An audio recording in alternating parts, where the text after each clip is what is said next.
Değerli Sport izleyenleri, 3 saniyeye hepiniz hoş geldiniz. Her hafta olduğu gibi basketbola dair en özel isimler ve en güncel konularla bu haftada sizlerleyiz. Bu haftaki konuğumuz Bahçeşehir Koleji'nin yeni transferi Jamar Smith. Shall I say merhaba?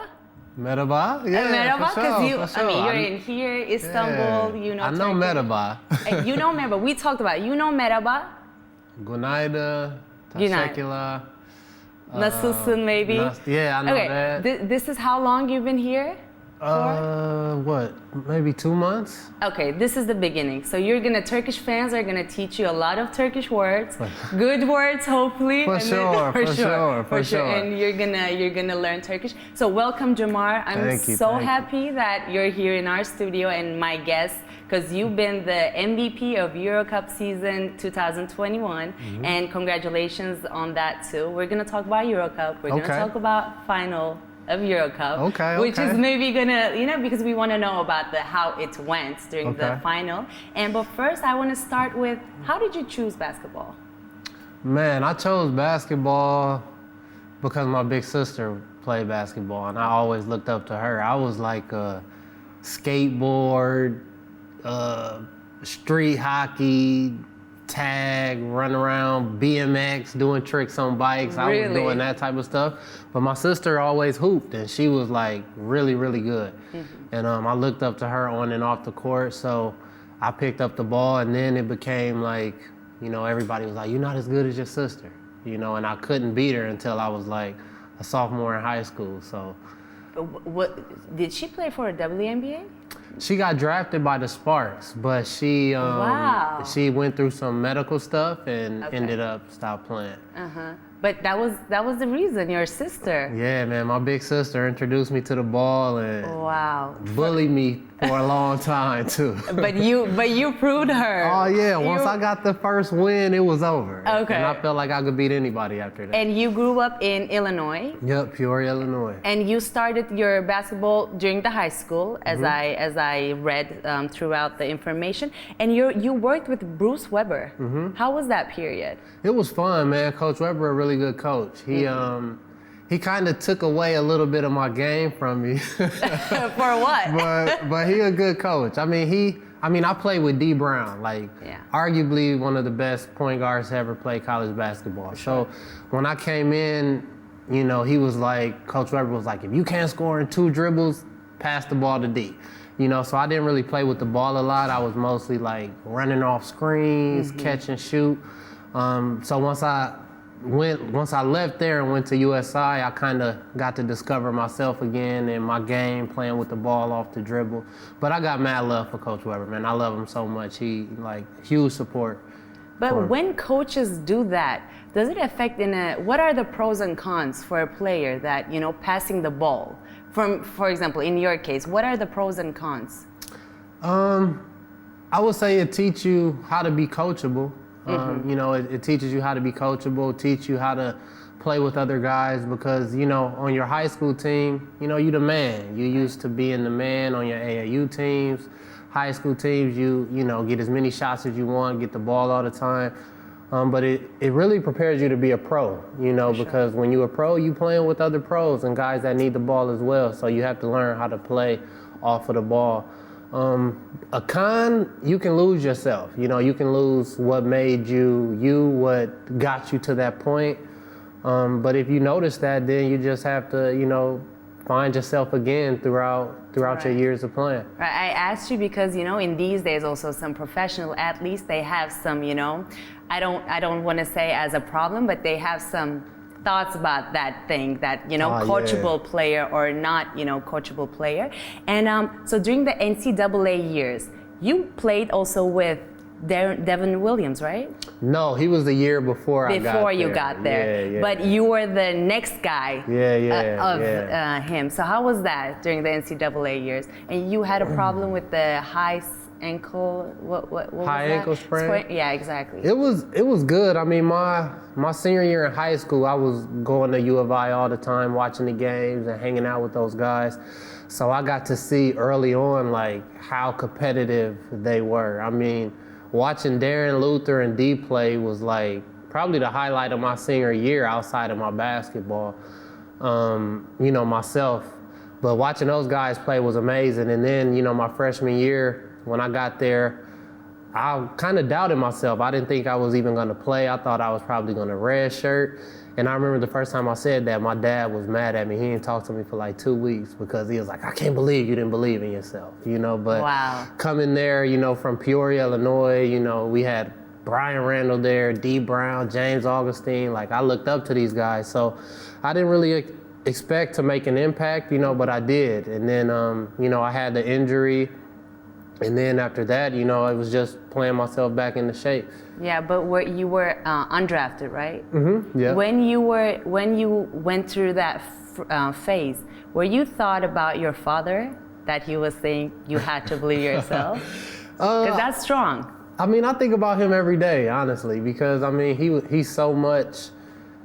Well, he was so involved in my basketball career that he's like, you know, his philosophy and his mentality has became like part of my psyche, you know, as a person and as a player. But I knew, you know, going in, there's so much talent in the world, so many people that go undrafted, that, you know, it didn't really break my spirit or nothing. It made me just want to work harder and just really prove to myself, not anybody else, you know, that I could play and I belong, you know, in the best leagues. I didn't really have a shot at the NBA, but it's all good. I'm where I'm at. I'm happy. Exactly. You know? No, because sometimes some people, it's not only about basketball. It's about every single job that, you know, they go back and they're like, at that time, maybe they think about their family, their idols. My family, I mean, each of them, my parents, they're my idols. And in your case as well, your father, and then your father probably, from what I heard, pushed you to become as in you know, best place for your career. He helped it because you were the MVP of EuroCup. Yeah. And you scored the most 3 points in the EuroCup last season, right?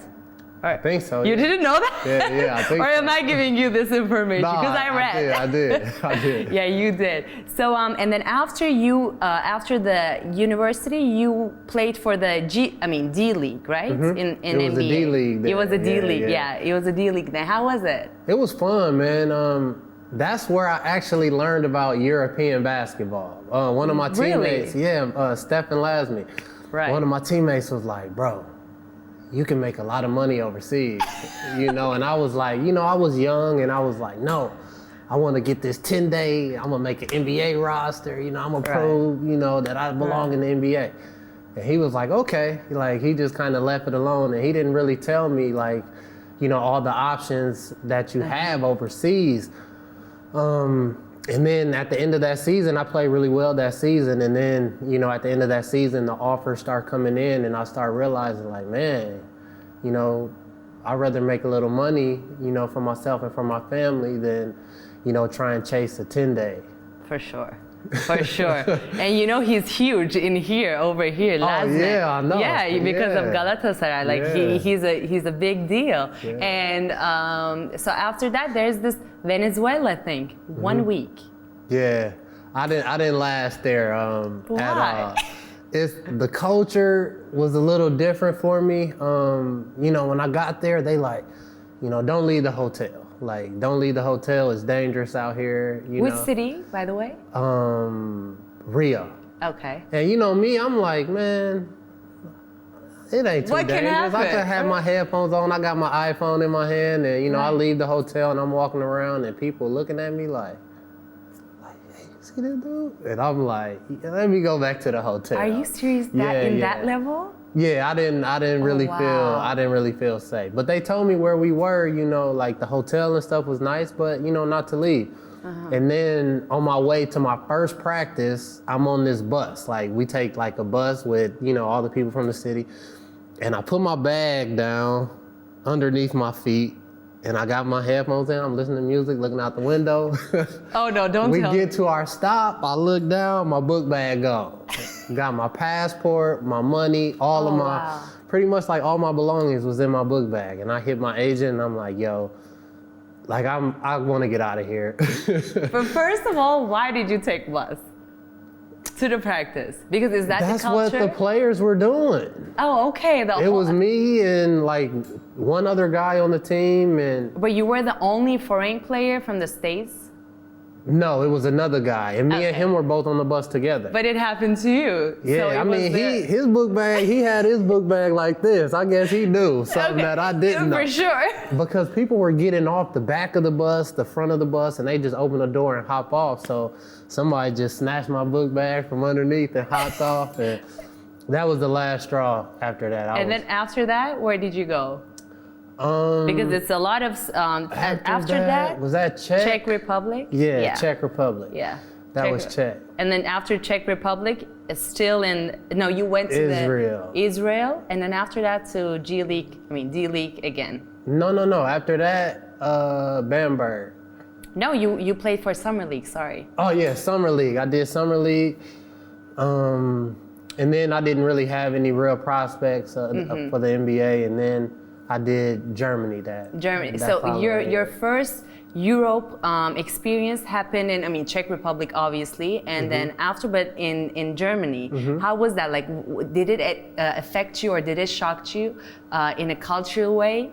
A little bit, but Germany was such an easy-going country. I agree. I mean, a lot of people spoke English there, so it wasn't that big of a transition as Czech Republic. You know, when I was in Czech Republic, nobody spoke English, and I mean, we didn't have Google Maps. It was MapQuest. You got to print out directions, you know what I'm saying? So it was totally different from Germany. And then Borussia Bamberg, how was that, the experience as an organization and the league and, playing with the German players? It was super nice. I mean, our coach was a really good coach, super established. When I came, I think they had won like 3 championships in a row and maybe 4 cups. So I got to play with some really good professionals. Casey Jacobson, John Goldsberry, Anton.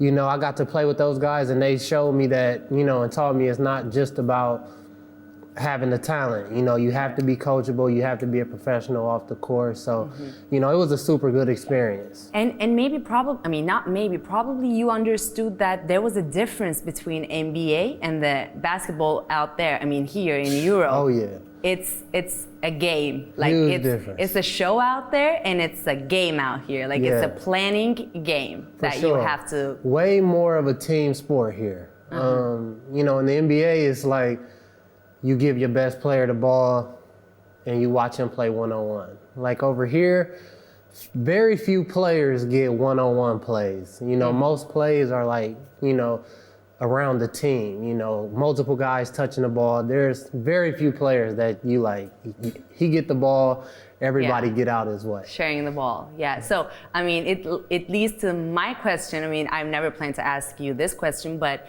I have an opinion about this, so I'm going to ask you to hear your opinion. Okay. So you watched the NBA Finals of this season, right? Yeah. The last game, the final game. Antetokounmpo scored 50 points, mostly, in the paint area and then under the rim. What do you think about those 50 points that he became MVP and then he scored during the finals, the final game? I think they were elite. Okay. Because he doesn't have the best jump shot. He hasn't developed his jump shot.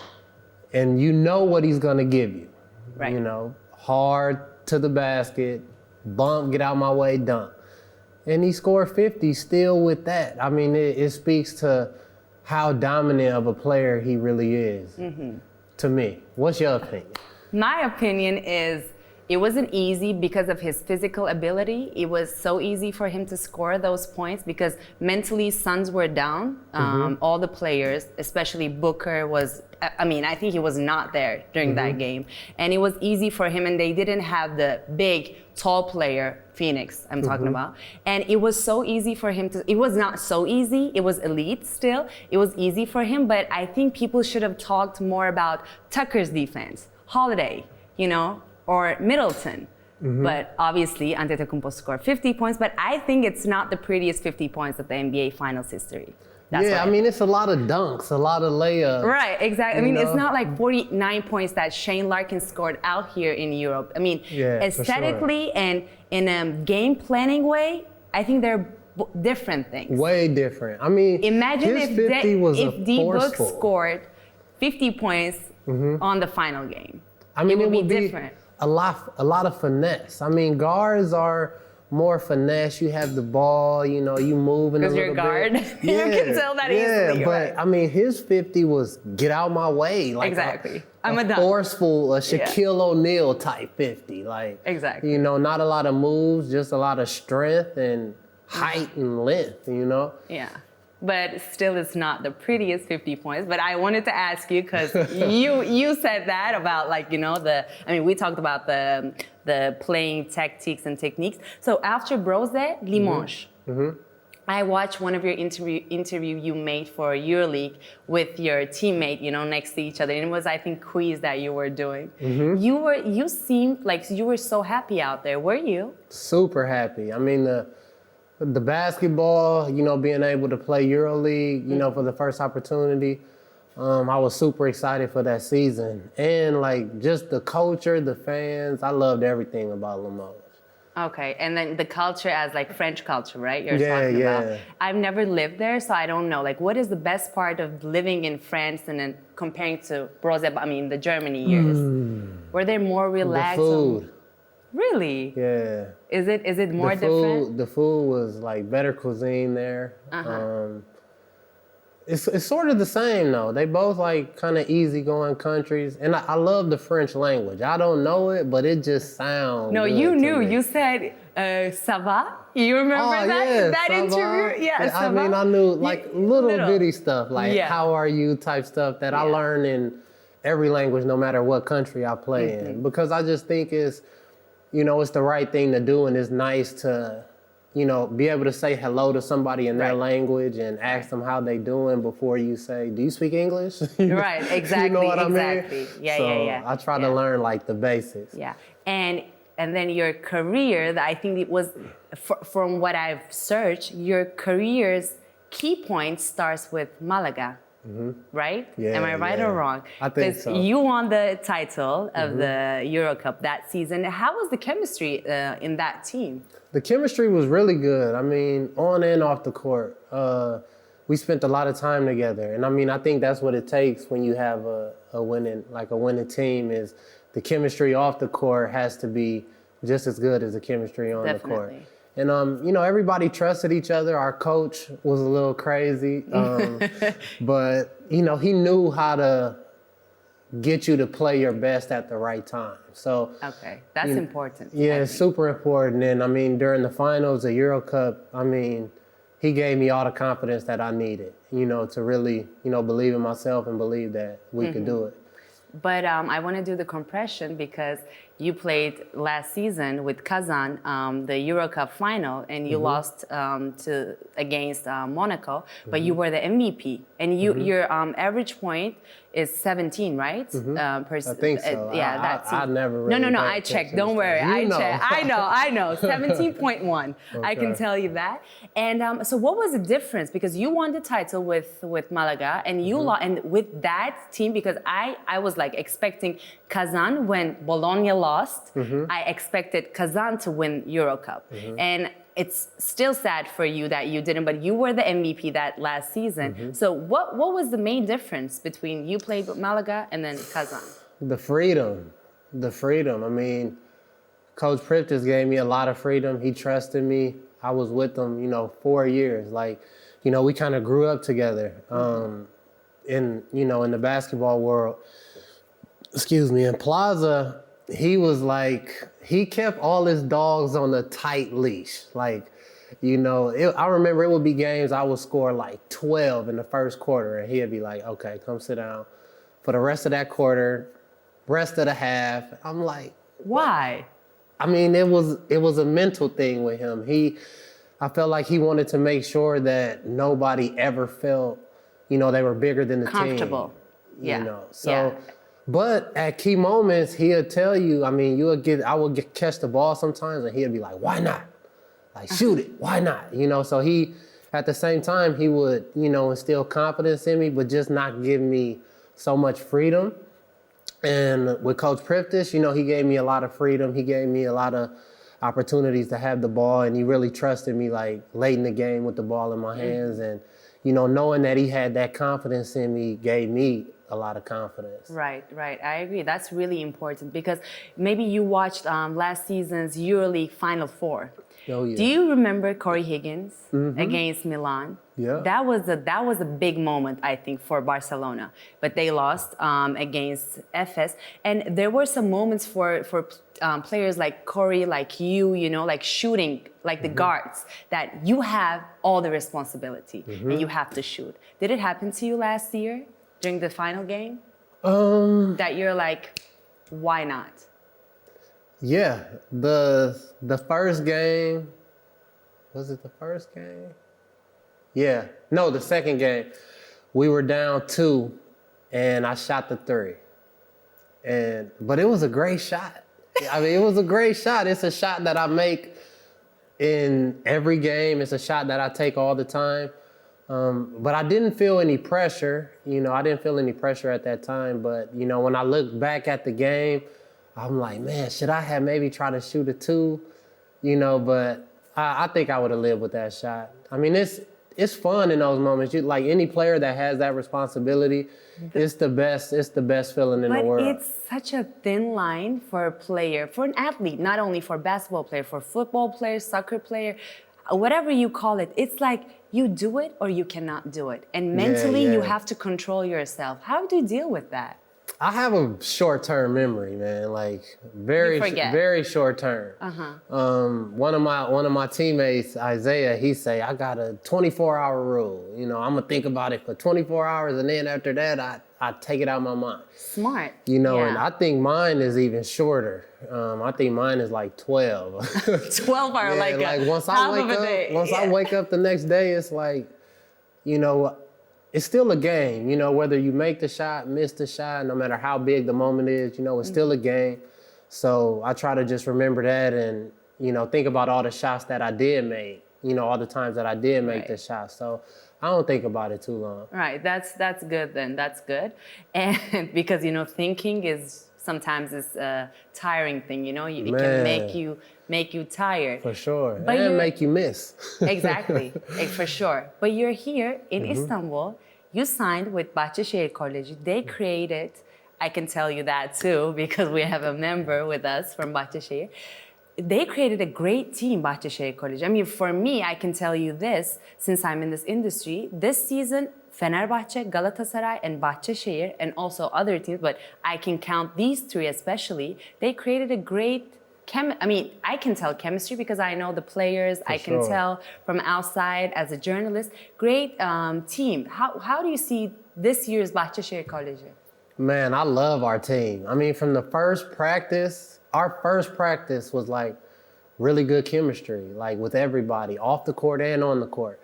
And I was like... And everybody as team members as well. Members, staff. Yeah, I mean, everybody, just the mood and the environment is really good. And I felt like, man, like this could be a special year. I don't want to say that, and put it out there and like jinx ourselves. For sure. But I was just, that's the feeling that I felt when I can tell from outside. Here. I can tell from outside. Yeah. And I stalk Bahçeşehir Koleji's Instagram page. And I'm like, these guys look very happy, on the court. Because, and you have some wets as well in the team, Oğuz Savaş as well. And you have also Guy Kartal Öznuzrak came from Spain to here. You have like great Turkish teammates as well. I'm wishing and I'm hoping that it's going to be a great season for you. Man, I hope so too. I appreciate it too. Yeah. And what are the goals for you? Our goals is playoffs, playoffs for sure, and winning, going to the finals and trying to win FIBA Cup. Those are the goals. Kind of unspoken goals. We didn't really, talk about it as a team collectively, but from talking to players, talking to the, our Turkish players, talking to the staff, that's what everybody expects of us, and I think it's feasible. I think it's super possible for us. It is. I think so. Yeah. And I have to ask you this question, Because when I heard this transfer, I was so happy for my country, for Bahçeşehir Koleji, that I'm going to watch, and all the Turkish people are going to watch and cheer for Jamar. Why you didn't go to your league team? Let's be honest here. We can be honest. I mean, to me, when I was young, you know, playing EuroLeague was like the thing. I want to play on the EuroLeague team, you know, but at the end of the day, I'm going to go to the highest bidder, you know, I'm going to go where the money is. And, you know, my agent reached out to all the EuroLeague teams, you know, everybody had an opportunity. Nobody, you know, offered me anything that was real. So, but I asked you this because all eyes were on you. All eyes were on you as like EuroLeague, you know, and all the other countries also fans were like, oh, Jamar Smith is gonna come to this, to there, to this, but you know, for sure EuroLeague team. Yeah. But I'm happy you did not, because you're gonna show yourself more and more and more, and you're gonna put more spice into this team and in our league, and I'm sure you're gonna do great. And Istanbul is a great city to live. Yeah, man. Seriously. Super great for me and my family. We've been loving it. And I can tell you this with all my honesty, I was in the States this season. I did finals and draft, and I was also with the team, and the team members were saying it out loud, you know, it was not that they were telling me because I'm Turkish. They were saying Turkish basketball league is the best league and the most quality league in Europe that we can watch, you know, as the players, as team strategy, what is happening on the court. We love, as an NBA team, we love to watch that. And because of the Alperen Şengün that we were talking about, that Turkish league. So I'm happy for you, but I had to ask you that question. Nice, it's all Since good. We're here. It's all good. Since we're here. And so Jamar, I told you when we were doing the makeup, I have some questions for you from fans. All right. Okay. All right. Usually I pick 3 questions, but this time 4 questions and 2 questions from your former teammates. Okay. So I'm gonna ask you first 2 fan questions. All right. Okay, let's start with the first. What was the unforgettable moment of his career? Great question. Really good question.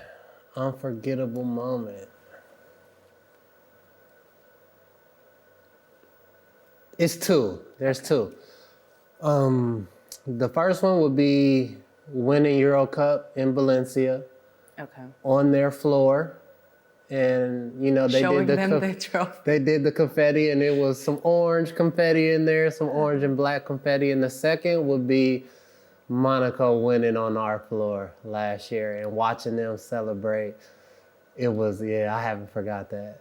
You will never. I'll never forget that. Yeah. I mean, I try to forget it, and But I'm happy for those to not guys. forget the failures, no? Oh yeah, you learn more from losses than you do. Sure. You know, I remember more of the Monaco series than I do the Valencia series. Really? Yeah, I mean, I remember like play by plays. Yeah. Great answer. Great answer. Second question: workout routine. His workout routine. Can you tell us that? Because I'm curious as well. My workout routine. I normally wake up like between 7 and 7:30. Okay. 150 push-ups, sit-ups, foam roll, stretch. And then whatever we have with practice, you know, I do that, and I get my extra shots up, sometimes an extra lift. Okay. But in the summer, I mean, what can you do more? I'm telling but what can you do more? I work out a lot. I mean, I spend a lot of time on my body.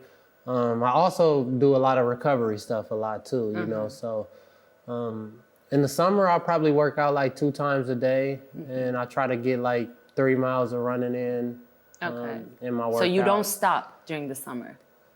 The most I ever took off in the summer is probably 2 weeks.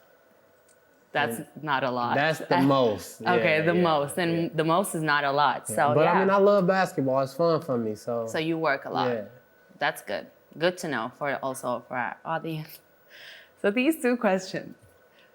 I'm going to ask you the question. Okay. You can guess from which former teammate that it comes. All right. Who is the best shooter he played with? He literally wrote that. So who is the best shooter he played with? Who is that from? Is that from Eric? No. No. Somebody on last year's team? No. Who the best shooter I played with? But this season he plays for Monaco. I'm sorry. This season he played for Monaco? Leo? No. Danilo.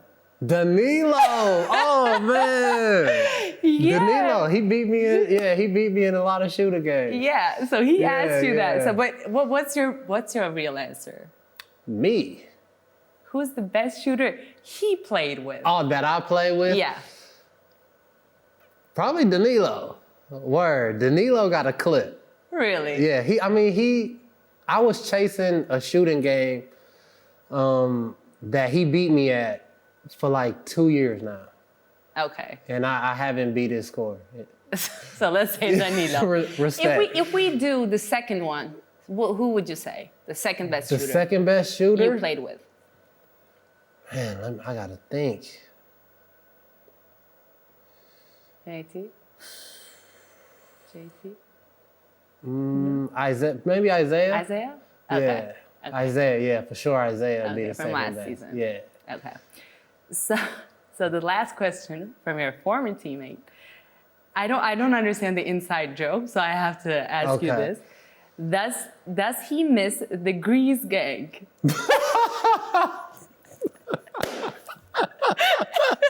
I had to ask you that. I really had to ask you. I miss the Grease gang, man. Okay. I miss the Grease gang a lot. That was our little group in Onyx. Okay. You know who wrote that? JT? JT. Of course. Jordan I know. Theodore. Yeah, I know that came from JT for sure. And I'm like, okay, so I don't understand this inside joke, but I have to ask him this because he really loves you. So yeah, that's my guy. And that was the name that he gave our little group chat. Okay. Oh, he gave that name? Okay. Yeah. This season, so since you mentioned the group chat with Bahçeşehir Koleji, do you have a secret group chat? Oh yeah. Okay. Oh yeah. What kind of things do you talk? Well, I mean. We talk about basketball. We talk about restaurants. Food. We talk about shopping, shoes. Stuff like that. All right, good to know. But your coach, when he will watch this interview, is gonna know that. And your message to the Turkish fans, because they really like when I introduce you as a show guest, they're like, "Oh, Jamar, you know." Man, I'm super excited to be here. I wanted to play in Turkey for a really long time. Because I like the style of basketball. Like you said, the NBA watches it because it's very similar to the NBA style of ball. Mm-hmm. A lot of freedom, a lot of scoring from the guards. So I'm super excited to give y'all what y'all want to see. Yeah, exactly. We're excited too. And before closing the show, your top 5 in Turkish Basketball League players. Top 5 players? Yeah, you can name the non-Turkish players. Let's do it. Man, I don't want to do that. I don't like giving people their props. That's what I'm saying. I don't want to give people their props and then gotta play. No, but it's like you like to watch them. Oh yeah, and I watch a lot of basketball. Top 5. In no particular order. No particular order. No. Nothing. I'm gonna say Shane, Nando,